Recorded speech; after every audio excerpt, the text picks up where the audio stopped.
zanin زمانی آلمانی گلکی زوره بس آنا امرن جالمانه بپرسن مرید چاوا کار آلمانی باشتر بعلمه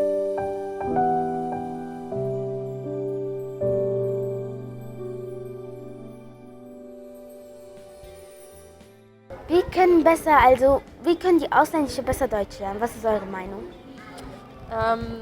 Soll ich in die Kamera kommen? Ja. Also ich glaube das nicht, dass es so sehr durch Kurse geht, also auch. Aber ich glaube, dass es mehr Integration von Ausländern oder von Flüchtlingen geben sollte.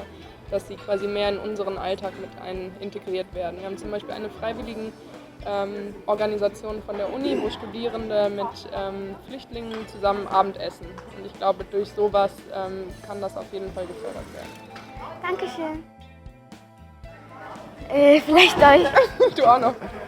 Ja, ich kenne leider nicht so solche Konzepte, wie sie sagt, aber ich denke auch eher, dass man zum Beispiel durch Patenschaften oder Kontakte knüpfen mit Tübingern und Ausländern besser lernen kann, als wenn man in einen Kurs geht.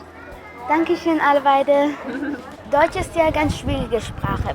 Wie können die Ausländische schneller Deutsch lernen? Schneller Deutsch lernen.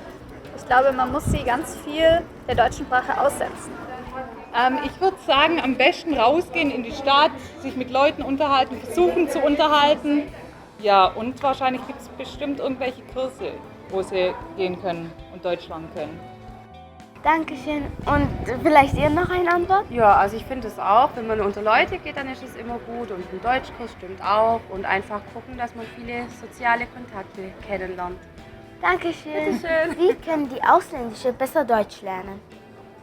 Also wie sie es besser lernen können, weiß ich nicht, aber wie sie es gut lernen können, ist am besten sicherlich, wenn sie in den Sprachkurs gehen.